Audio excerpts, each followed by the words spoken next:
Salut à toutes et à tous, comment allez-vous? J'espère que vous allez super bien. Donc aujourd'hui on se retrouve pour une nouvelle vidéo concernant un nouveau paquet que j'ai fait sur pour Packagist. Du coup ce paquet que j'ai nommé Session Manager va vous permettre de gérer les sessions de votre application PHP.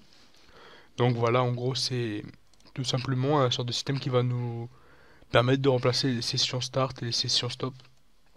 Donc voilà, vu comme ça peut être complètement con d'ajouter tout ça pour seulement faire un session start et un session stop. Mais on va voir au fur et à mesure que ça c'est très utile dans certains cas. Du coup, voilà, donc ensemble, on va faire une interface de connexion en PHP. Très simple, on va utiliser ce petit système pour sauvegarder les cookies, tout ça. Donc, première tâche sera de faire un composer init. Donc, on s'en fiche de ce qu'il y a écrit dedans, un peu, on fait entrer pour tout. Voilà. Donc, une fois qu'on a fait ça, on va faire un petit composer require de, du paquet qui est tout simplement disponible sur Packagist. Donc, ici ce sera session manager, voilà. Donc, si vous voulez plus de détails, on peut ouvrir ça, voilà, donc juste ici. Donc le paquet se lance, allez recharge-toi. Voilà, donc il est juste là avec la documentation, tout ça. Donc on va voir par la suite qu'on aura plusieurs sous-paquets, vous allez comprendre au fur et à mesure. Donc voilà. Donc, une fois qu'on a fait son petit dossier vendor, et on peut directement commencer par créer notre petit fichier index.php. Donc qui va contenir notre page index tout simplement. La première étape c'est qu'on va voir comment fonctionne le code tout simplement. Donc on va ouvrir une petite balise PHP juste en haut et on va voir à peu près comment grosso modo l'application fonctionnera. Donc d'abord on aura une interface de connexion pour se connecter à notre compte. Et une fois qu'on sera connecté, on pourra tout simplement avoir accès à nos informations personnelles. Donc voilà, très basique, hein. Donc la première étape sera simplement de faire un require du dossier vendor ou autoload. Voilà, donc tout simplement pour charger l'autoload de composer. Une fois qu'on va faire ça, on va pouvoir initialiser notre application. Donc moi je choisis ça comme nom pour initialiser l'application, simplement un $session méthode. Donc parce que on aura plus tard accès à plusieurs méthodes pour enregistrer nos sessions, pour gérer nos sessions. Donc celle qui est fournie de base avec le paquet c'est PHP Session Manager. En gros il utilise le session start. Voilà, donc après on va voir plus tard par la suite un paquet s'appeler qui va s'appeler database session manager, c'est pour gérer par la base de données bien sûr. Du coup voilà. Donc ça pour l'instant dans le constructeur on va mettre aucune information. Après on va en mettre d'autres, vous allez voir. Donc on va créer une deuxième variable qui sera session. Elle qui va contenir tout simplement bah, le session manager qui est juste là. Voilà. Donc on va importer aussi la classe. Voilà, attends, j'ai perdu ma souris, elle est où ma souris? Elle est là. Voilà. Voilà. Donc une fois qu'on aura ça, il me dit qu'il y a un problème. Pourquoi? Parce que tout simplement il prend en paramètre une session interface. Pour savoir ce que chaque constructeur prend en paramètre, vous faites CTRL, vous cliquez dessus. Bah oui, c'est mon idéo, mais bon, normalement c'est juste dans le dossier vendor, Ishamix, là vous allez dans SRC et c'est juste là, session manager. Donc voilà, il prend en place une session interface. Donc ce qui est session interface, simplement PHP session manager. Là on peut voir qu'il implémente la classe session interface. Du coup ici on n'aura qu'à faire simplement de la session méthode. Voilà, très simple. Une fois qu'on a fait ça, pour lancer la session, on n'a qu'à faire un $session et là faire un start. Voilà. Une fois qu'on a fait ça, la session est lancée, hein. Donc on va voir notre navigateur. On va simplement lancer un petit serveur en local. Donc on va faire un php-s, là on va mettre le nom de domaine et on va mettre le port. Donc voilà, on va le lancer. Si on fait un examiner l'élément juste là, on fait stockage. On va au niveau du PHSSD là, il a créé tout simplement il a simplement lancé une session. Donc on va effacer ça pour vous montrer que ça marche bien. On actualise, on a bien un nouveau SSD qui a été créé à partir de la page index.php sans avoir fait de session underscore start. Donc pour le moment, ça peut te sembler complètement con, mais on va voir que ça va nous faciliter beaucoup la chose. Ici, dans le constructeur de PHP underscore session manager, on peut lui passer des paramètres. Donc options. Un option qui est... Pour savoir la liste des options, vous faites CTRL, vous cliquez encore une fois ici, et là ils sont juste là. Name, lifetime, path, domaine, secure, HTTP. En gros, ça va permettre d'éviter de faire tout simplement, d'éviter de faire ces deux requêtes-là, session underscore name et session set cookie. Parce que voilà, quoi, c'est beaucoup plus simple de les faire passer une fois et puis c'est bon, parce que là, il faudra les répéter à chaque fois, à chaque bout de code. Du coup, ça devient un peu chiant. Du coup, ici, on va simplement changer le nom du cookie. Voilà, donc on va faire name. Et on va changer le nom du cookie, on va l'appeler test CSID. Voilà, donc ça sert strictement à rien, mais bon, c'est juste pour vous montrer qu'on peut tout personnaliser. Du coup, si on vient ici, on actualise, on aura un deuxième cookie qui s'appellera test SSID, qui sera tout simplement utilisé. Donc on peut voir que HTTP only est en false. Si on le passe en true, normalement ça va être en true, donc on va faire HTTP only. Et là on va le passer en true. Voilà. On actualise. On n'a pas simplement le HTTP only parce que il me dit que ouais, je viens de croire, mais non. On va changer le nom du truc, on va voir ce que ça donne. On va l'appeler test, on actualise, on a bien le trou. En gros, il passera uniquement par du HTTP. Voilà, donc ça peut sembler... C'est beaucoup plus simple comme ça, croyez-moi, c'est beaucoup plus simple à gérer. Et voilà quoi.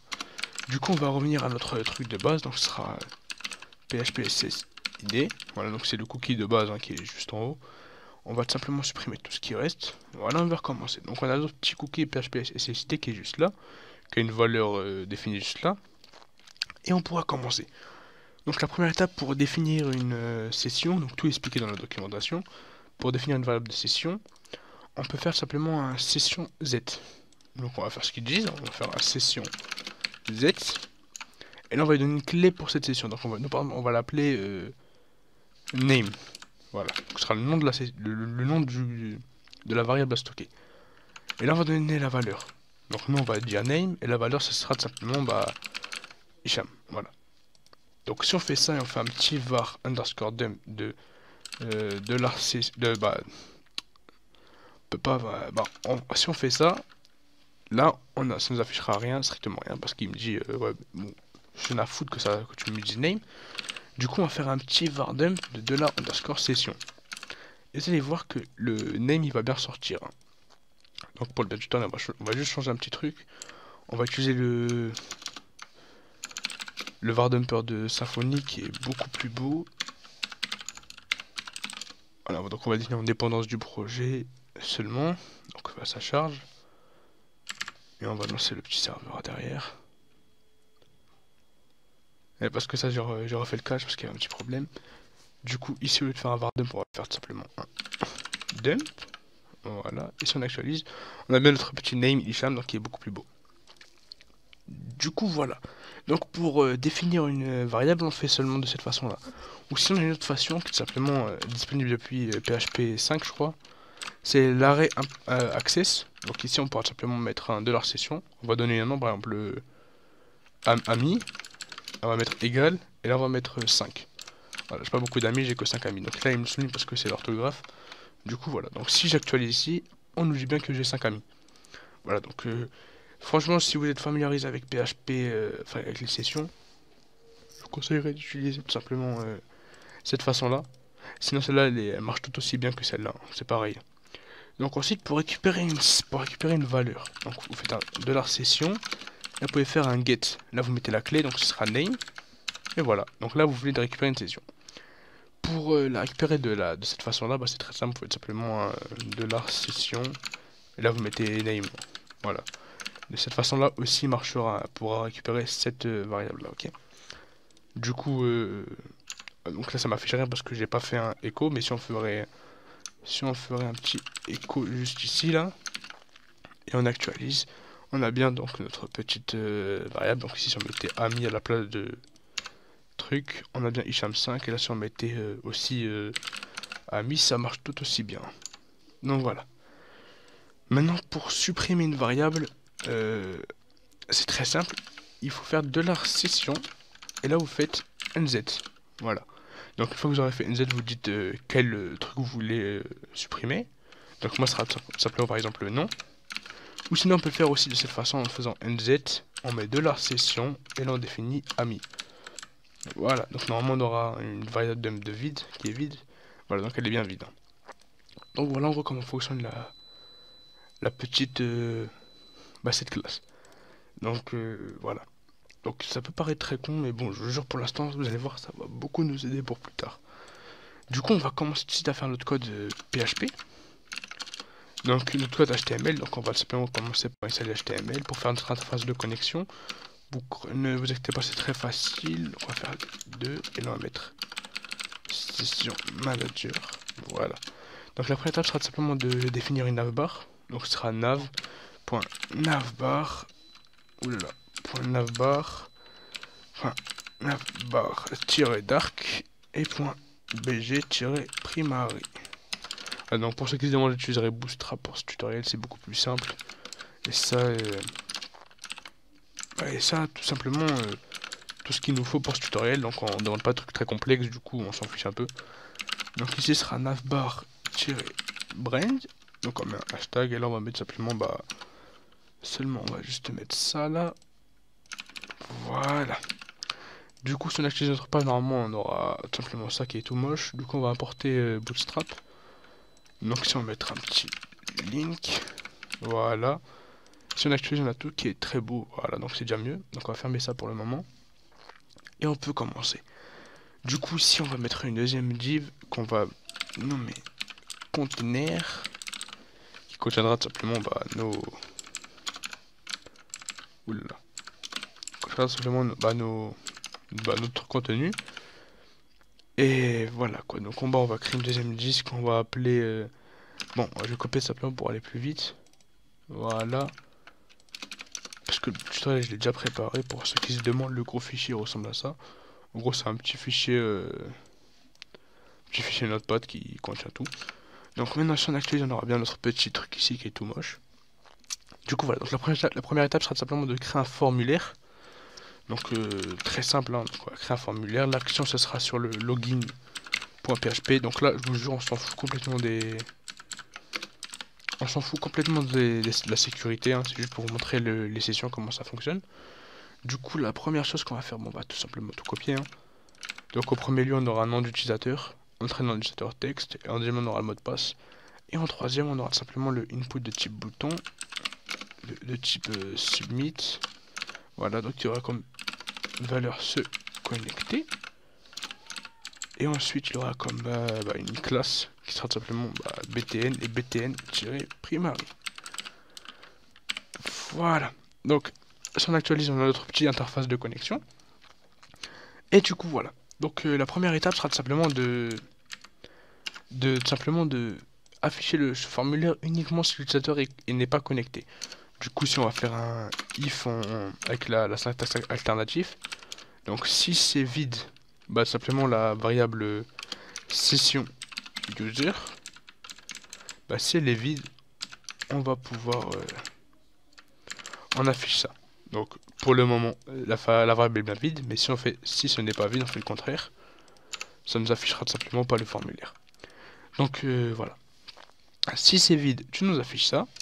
On va lui dire si ce n'est pas vide, le else HTML, voilà. Donc si ce n'est pas vide, tu vas nous afficher tout simplement un petit truc, tu vas nous afficher ça, voilà. Voilà, donc pour le bien du tutoriel, j'ai déjà fait la partie base de données. Du coup, si on lance Edge SQL, voilà, on fait local, voilà, on lance. Ici, donc dans le tutoriel, j'ai déjà lancé la table user, donc c'est très bête, hein. J'ai créé un utilisateur qui s'appelait Rick, et un autre utilisateur qui s'appelait Morty. Donc Rick s'appelle Sanchez Rick, on a l'âge et on a le country. Du coup, voilà, mot de passe pour Rick, je crois, c'est 1, 2, 3, 4, et pour Morty, c'est 0, 0, 0. Du coup, voilà, très basique, très simple. Du coup, on va faire en sorte de connecter un utilisateur. Donc, la première étape, c'est simplement d'aller dans le dossier login et créer un petit fichier. Donc, on va faire simplement un if $_ server. Et là, on va mettre request method est égal à post. Là, on exécute notre code. Donc, la première partie du code sera simplement d'initialiser notre session. Donc, on va copier tout ce qu'il y a là, hein, tout simplement. On va importer nos trucs. Ici, on va faire simplement un require de vendor ou autoload.php. Et ici, on va apporter notre classe. Du coup, voilà. Donc, tout est bien denté. Donc, on lance la session. Une fois que la session est lancée, on a directement accès à nos informations. Du coup, voilà, la session est bien lancée, donc tout est bon. Donc la première méthode sera simplement de vérifier si l'utilisateur est bien connecté. Donc pour le moment rien de plus simple, on va faire tout simplement un $db est égal à new PDO. Donc on va lui mettre en MySQL. Donc le host, ce sera 127.0.0.1. Ensuite, on va lui mettre le port en 3306. Ensuite, on aura le db name qui sera tutoriel. Et ensuite, on mettra donc le nom d'utilisateur et le mot de passe. Voilà. Donc très simple. On va mettre le petit point virgule. Et voilà. Donc là, on a directement initialisé notre objet PDO. Du coup, là, on va directement faire une requête. Donc on va faire $rec est égal à $db. Là, on va faire un petit prépare. Donc on va dire select everything from... attendez, je reçois un message. Ouais. From users. Et là, on va mettre where username est égal à username. Et...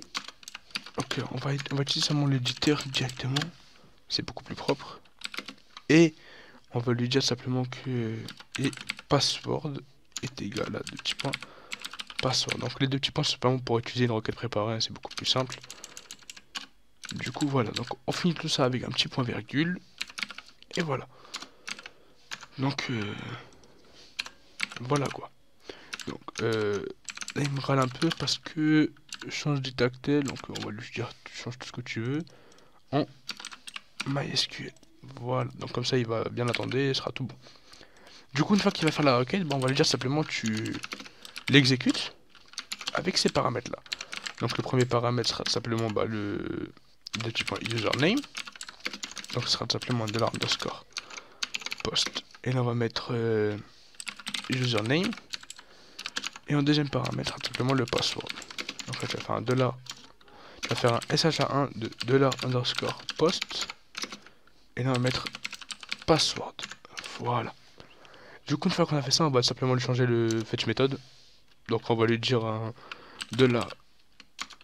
$rec. Et là on va lui dire fetch zfetch méthode. Et là on va lui dire ça sera tout simplement un PDO fetch assoc. Voilà.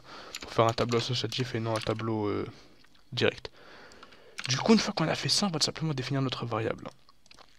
On va définir nos variables. Donc pour ça, on va utiliser directement les variables PHP. Donc on va faire $. Là on va définir la variable user.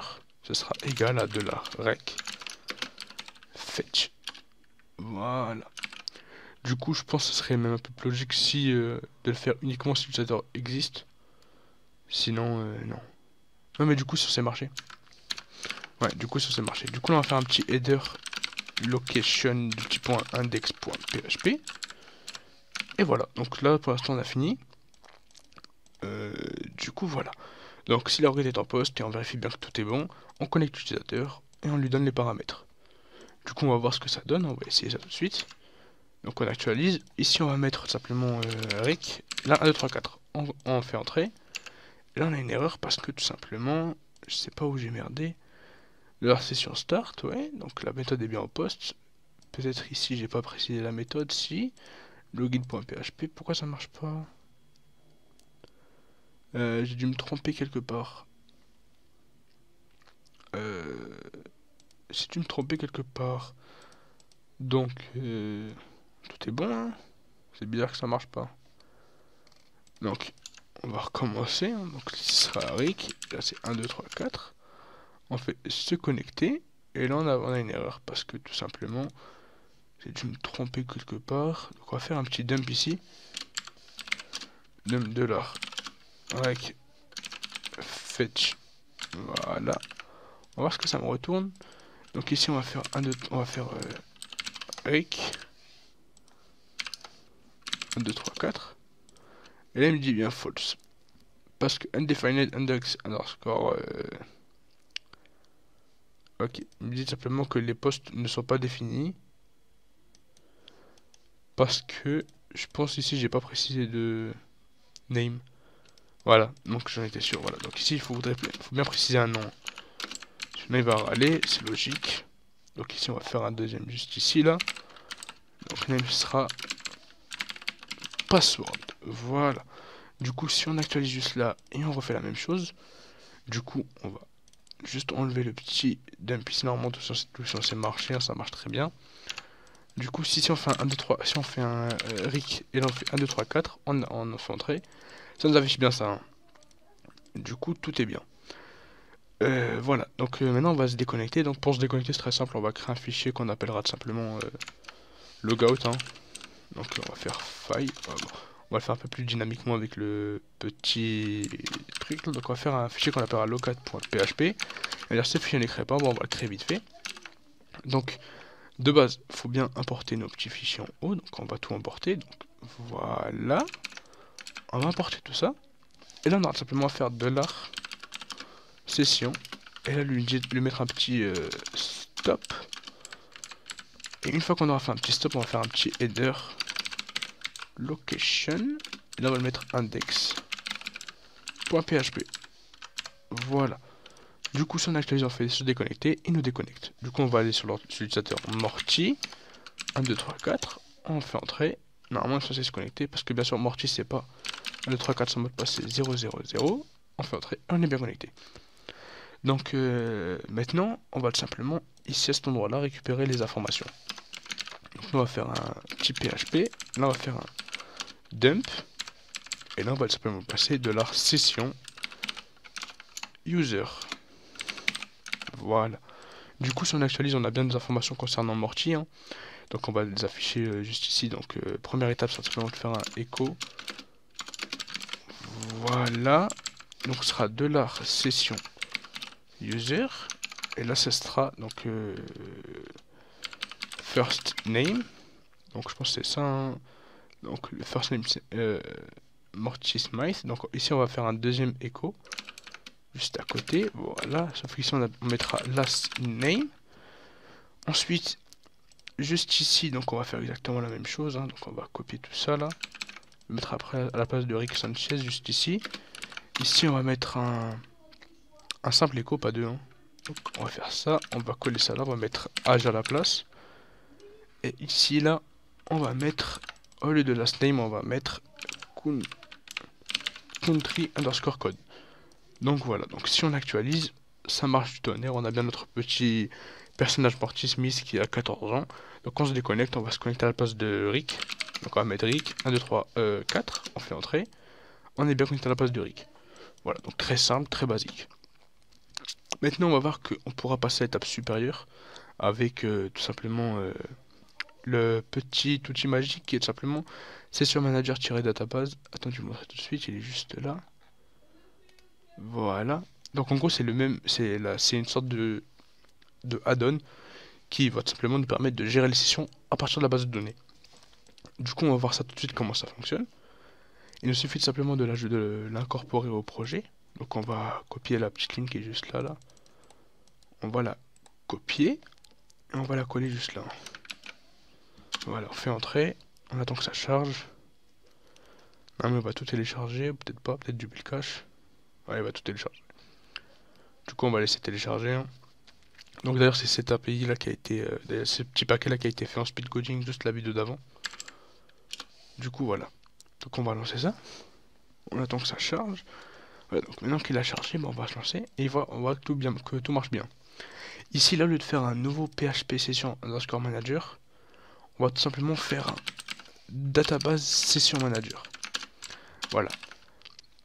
Donc celui-là, il est obsolète, on peut l'enlever, hein, simplement. Donc on va l'enlever. Et du coup, maintenant, on dépend simplement de la base de données. Donc on voit que le premier paramètre est indispensable, simplement la database, la base de données. Donc nous, ici, on va remettre nos propres informations. Donc la première information sera tout simplement host. Donc l'host sera tout simplement 127.0.0.1. Rappelez-vous, pour récupérer les informations, vous faites CTRL, vous cliquez sur database et là il y a tout écrit. Donc là, par exemple, là c'est pour les options. Donc là on pourra mettre simplement, on pourra choisir le nom du du cookie. Là on pourra changer la longueur du cookie et là on pourra choisir simplement le nom de la table. Donc on va voir que c'est très important ce petit paramètre là, mais bon, on peut s'en passer. Et ici on a simplement les trucs, on a type, on a name, on a serveur, on a port, on a username, on a password. Du coup, nous, on va tout simplement tout définir. Donc, pour le type, nous, simplement MySQL. Je tiens à préciser qu'il prend en charge SQLite, faudra juste penser à mettre l'attribut file, hein. Voilà, du coup, voilà. Donc il prend tout simplement le... Il prend tout simplement, bah... Ouais, je me suis perdu dans l'index. Il prend le host, donc ce sera 127.0.0.1. Là, ce sera simplement le name, donc le nom de la base de données. Donc pour moi, ce sera tutoriel. Voilà. En deuxième paramètre, il prendra tout simplement username. Donc moi, je vais mettre root. Et en troisième paramètre, le mot de passe. Donc ce sera password est égal à ça. Voilà. Du coup, tout fonctionne du tonnerre. Donc on peut même préciser le port si vous voulez. Donc précisez-le si vous voulez. Moi, j'ai pas besoin de le préciser, mais on va le faire quand même pour le bien du tutoriel. Du coup, on va faire port 1m3306. Voilà, même petite virgule, et voilà. Du coup, notre base de données fonctionne. Donc, il ne reste plus qu'à mettre ça à la place de tout. Donc, pas ici, mais dans le login, on va le mettre aussi, là, juste là. Voilà. On va importer la classe, hein. Et on va effacer ça. Et au niveau du logout, on va le faire aussi juste là, là. Ok, je me suis trompé. On va copier ça. Et on va le coller juste là. Et on va l'importer. Du coup, voilà. Donc maintenant, si on se retrouve à actualiser ici, il nous dit qu'on n'est pas connecté. Si on va au niveau de notre base de données, on actualise, on a une nouvelle table Session Manager qui est juste là, qui est vide pour le moment. Donc nous, on va se connecter, on fait RIC. Et là, on va mettre le mot de passe 1, 2, 3, 4. Si on fait se connecter, on voit bien que ça marche pas. Parce que, tout simplement, il enregistre tout. Mais tout simplement parce que le mot de passe de RIC, c'est 1, 2, 3, 4. On voit que ça marche pas. Pourquoi ça ne marche pas? Parce que peut-être au niveau de l'index, ici j'ai dû me tromper quelque part. Donc on a fait 6 et empty $user. Alors que $user tu le connais normalement, hein. C'est très bizarre pourquoi ça marche pas. J'ai dû me gourer quelque part, hein. Donc voilà, je déface un petit problème, tout simplement en fait c'est que lorsque vous changez d'interface, en gros vous passez par exemple sur database Session Manager, vous devez tout simplement supprimer le cookie, hein. Le supprimer sinon il fait un peu bugger. Du coup si on actualise, on voit bien qu'il me régénère notre cookie. Et si on se connecte, ça marche très bien. Sachant que la librairie Session Manager faudrait que je pense à injecter toutes les variables qui sont dans les sessions. Genre juste à ce moment-là, là, donc quand on fait un $stop, le stop il est où? Donc on va voir juste ça avec le structureur, le stop. Au stop là, faudra supprimer le cookie et faire aussi un unz des variables qui sont dans la session. Parce que ça, ça bug un peu. Du coup, voilà. Donc, ce sera pour un prochain commit sans doute. Mais bon. Donc, pour le moment, il faudra juste supprimer à cet endroit-là la variable utilisateur. Donc, si on actualise, on met notre petit. Bon, on va tout recommencer. On supprime ce petit PHP SSD. On vient ici, on actualise normalement. Au niveau de la base de données, on a strictement rien. Donc, elle est vide la base de données. On vient, on se connecte. On va se connecter en tant que Morty. On fait 000. Et on fait se connecter. Ça nous connecte bien, hein. Donc au niveau de la base de données, ça nous met bel et bien toutes les données, hein. Donc ici on a les valeurs sérialisées. C'est sérialisé de base avec Medo. Medo c'est un gestionnaire de base de données, mais bon. Bref, du coup ça marche très bien. On va se déconnecter. Donc si on actualise ici là, notre tab part, notre petite colonne part. Et si on va mettre, on va se connecter en tant que RIC, on fait 1, 2, 3, 4, on fait se connecter. On a bien notre petite colonne qui est là, donc on va se connecter en navigateur privé. Donc on va faire, on va aller en local.dev, là ce sera 8080. On va se connecter en tant que Morty, et si mon mot de passe c'était 1, 2, 3, 4. Donc on est bien connecté en tant que Morty ici, en tant que Rick Sanchez ici. Et ici on aura tout simplement 2 sessions. Donc voilà, donc je t'imagine pour un gros site, c'est toujours pratique d'avoir les sessions à distance. Mais bon, mais rien ne vaut les bonnes vieilles sessions de PHP. Du coup voilà, donc je vous dis à la prochaine, n'hésitez pas à partager le tutoriel si ça vous a plu, à la prochaine. Ciao.